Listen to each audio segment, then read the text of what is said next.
Las siguientes imágenes corresponden a simulaciones de terapias infiltrativas en las distintas articulaciones del cuerpo humano.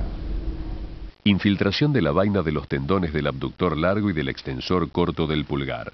La aguja de 25/6 se introduce en la cara externa de la muñeca a nivel de la punta de la apófisis estiloides radial, según un trayecto ascendente, a fin de penetrar en el interior de la sinovial común a los dos tendones. Las indicaciones más comunes son las de la tenosinovitis de Kerven. Infiltración de la articulación radiocarpiana. La aguja de 25/5 o 25/6 se introduce en la articulación por la cara dorsal de la muñeca a la altura donde la interlínea radiocarpiana resulte más perceptible. Debe colocarse la muñeca en flexión ligera y se da a la aguja una oblicuidad ascendente. La indicación más frecuente es la secuela de traumatismo de la muñeca, aunque puede utilizarse también en el carpo rugoso superficial. Infiltración de la articulación trapecio-metacarpiana. La aguja de 25/5 se introduce en la cara dorsal de la mano, en la unión articular del trapecio y la base del primero y segundo metacarpianos, rozando el borde externo de la base del primer metacarpiano. La indicación es la artrosis del pulgar. Infiltración de las articulaciones metacarpofalángicas y de las articulaciones interfalángicas de los dedos de la mano.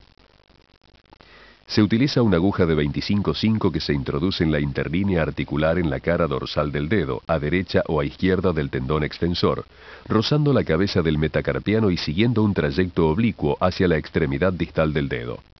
Esta técnica puede ser igualmente aplicada a nivel de las articulaciones interfalángicas.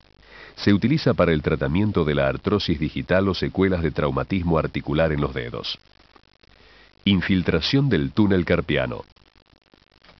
La inyección se realiza con una aguja de 30/6, en la cara palmar de la muñeca en un punto situado un poco por debajo de la estiloides radial, en el surco situado entre los tendones, hacia abajo y hacia atrás, hasta el piso del canal carpiano.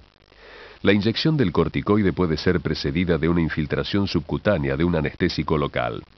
Se indica para el síndrome del túnel carpiano, acroparestesias rebeldes, etc. Infiltración del epicóndilo y de la epitróclea. Se realiza con una aguja de 25/5, introduciendo la aguja hasta el contacto con el periósteo a nivel del punto doloroso. Se recomienda preceder la inyección de una pulverización anestésica. Las indicaciones son la epicondilitis, codo de tenista, y epitrocleitis, codo de golfista. Infiltración de la articulación escápulo-humeral por la vía póstero-superior. La aguja será de 47 con bisel corto. Con el paciente y el miembro superior en abducción, 45 grados, se introduce la aguja en un punto situado inmediatamente por atrás de la articulación acromioclavicular, en el vértice del ángulo agudo formado por el borde posterior de la clavícula y el borde interno del acromion.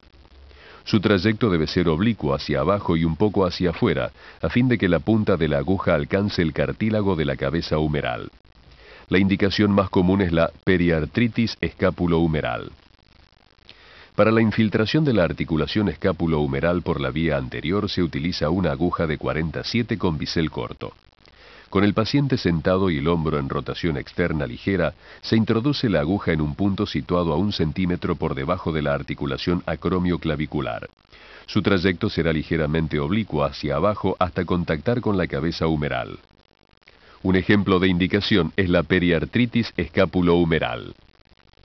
Infiltración de la bolsa subacromial por la vía externa. Es una de las infiltraciones más comunes de la práctica diaria. Con el paciente sentado y el miembro superior colgado se introduce una aguja de 47 y bisel corto a 1 centímetro por debajo del borde inferior del acromion, en la cara externa del hombro, un poco hacia atrás. Su dirección será ligeramente oblicua hacia arriba y adelante entre el troquíter y la cara inferior del acromion. Se la utiliza fundamentalmente en la periartritis escápulo-humeral. Infiltración de la articulación acromioclavicular. Con el paciente sentado se introduce la aguja 2,5/5 o 2,5/6 con bisel largo en la interlínea acromioclavicular, según un trayecto oblicuo hacia abajo y adentro. La penetración no debe sobrepasar 1 centímetro. Las indicaciones son secuelas de luxación o de esguince acromioclavicular, artrosis acromioclavicular, etc.